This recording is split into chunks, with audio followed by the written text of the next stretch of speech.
Hi, my name is April Kidd.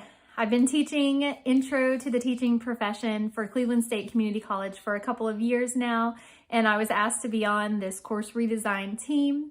I'm so excited about the way that we have designed this new course, and I'd like to share some of the new features with you so that you have a better understanding as you begin to teach this course. So the course text is called Those Who Can Teach. We are using the newest edition, the 15th edition that came out in 2022. And this new edition is great for students because it even features COVID-related impacts to our school system. So students will find this text very relevant and it will become a great resource to them. Now, we have designed the course to use only the text from the textbook. So while the online text will have additional features for students, we will not be utilizing any of the evaluation methods through the online text. So if students want to or prefer to use a printed text, they certainly can for this course. And so that might be a benefit to them. I know a lot of students will continue to use the electronic text for the cost. It is cheaper than the printed. And if they subscribe to Cengage Unlimited and maybe use Cengage text in other classes, then they can add this to their dashboard quite easily. So this course we have laid out and structured it according to the textbook structure. The chapters we will cover in chapter order week by week. There are 15 chapters, and so we will cover them as we go throughout the course. And the course is divided, the text is divided into 4 sections. So we will base our 4 course modules on those course sections. So the course is laid out alongside the book and really pairs well with the text. And you'll find that the topics of the textbook flow in a nice order to lead students through this course. Module 1 will begin with learning just introductory information about the teaching profession, and students will really enjoy discovering these first few chapters 1 through 5. And so what we have designed, the course will feature some mini lecture videos that I've recorded, and you're welcome to use those or hide those if you don't like them. And then you'll also see that each module will have an essay assigned during the module that you can set a due date if you want that mid-module or if you want that essay at the end of the module. That's really up to you. And then each module will have a self-directed learning project.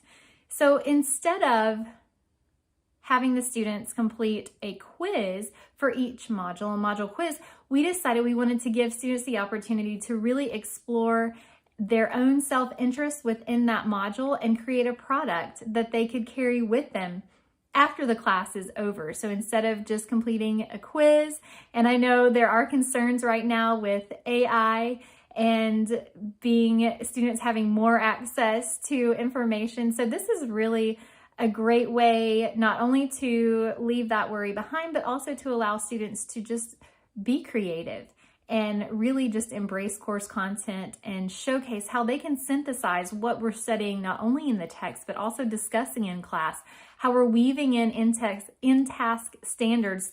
We've designed those not designed them, but we've brought in those in-task standards to be sort of our course objectives for this course, since that is what our students will be measured up against as they move into their career. And so we want these self-directed learning projects just to showcase what our students have learned each module, and they will also contribute to a social learning environment because students will be able to share those projects with the class. Now you can decide if students will share them maybe on a discussion board, or maybe they will bring them to a class and you can have sort of a module fair as students will walk around the room and look at projects. Maybe some students will present their projects to the class, or maybe you'll meet online in an online Zoom meeting or Google meeting. There's really a variety of ways to share what they have learned with the class. And so each module, modules 1, 2, and 3 will have the self-directed learning project. Of course, as we go into module 4, we will maintain the problem-based learning project from the previous course design, and it is a group project. And so module 4 will feature the students being able to identify a problem in the current educational system and then work to provide a solution for that project as a group. So modules 1, 2, and 3, they do the self-directed learning projects independently, and then in module 4, they will work together to produce the problem-based learning presentation. So you've got an essay for each module, and we've designed those essays intentionally to go along with the module content. And each essay will have an instruction video. There will be instructions, written out instructions, and then also there will be a rubric associated with those essays. Now, a major component of this course is, of course, the 20 hours of required observations. It is essential that the very first class you jump in and introduce this observation requirement. Students may not realize that they have to take time out of their schedule, time out of their day, and it has to be daytime because schools operate during the day. And so students will need to schedule that time in their schedule and prepare for completing this 20 hours of observation requirement for the course. So of course, you'll need to discuss this from day one, and you'll also need to start getting a list together of the schools that they want to observe in. Now, one way that I have found, I've tried several different methods, and one way that has been working really well for me is to give students access to a Google Sheet. So in giving them access to a Google Sheet, I have them go into the Google Sheet and type in information, their name, their interest of what area they want to teach in later perhaps, and then I also have them list their alma mater, any schools that they have attended in the past 4 years. Of course, we have some dual enrollment students who are currently in high school, so it's also important. They might need to list a middle school as well. We want students to be able to observe in a school that they have not attended within the past 4 years for a variety of reasons that I'm sure you understand. And so we need to get that information as soon as possible, because as the instructor, it is your responsibility to contact the principals at each school to arrange these school observations. Students are not allowed to contact the teacher and set up their own observation.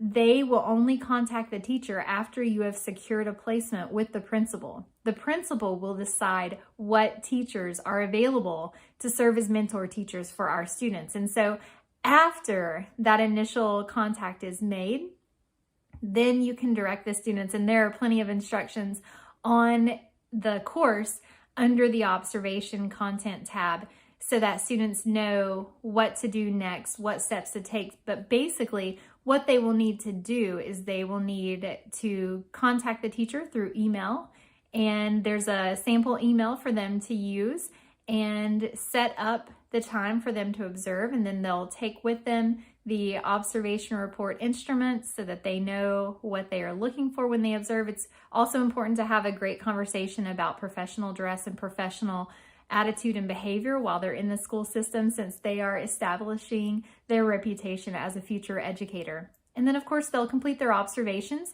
The observations will be assessed through 3 different products. The students will turn in their observation reports for the first 10 hours, and no, it usually doesn't evenly split in 10 and 10. So I tell students just to pick a good halfway point, and so turn in the first half of the observation reports. And this allows you the opportunity as an instructor to kind of see how they're doing on those reports halfway through and give them guidance and feedback, so that their second half of the observation reports might be a little bit better, and they can make some adjustments and improvements as they observe. And then they'll turn in the second half, and then they'll be able to really just reflect on the 20 hours as a whole and write that observation reflection essay for the final piece of those 20 hours of requirements. So, as you can see, the course is designed to really allow students just to learn as much as they can and make an informed decision whether they should proceed in their teaching career or actually take a step back, reanalyze, and possibly switch careers if teaching is really not the right field. We need a lot of teachers right now. And so my hope is that this course is designed to give students all the tools that they need to make the best decision to hopefully enter that education field and become the best teachers that they can.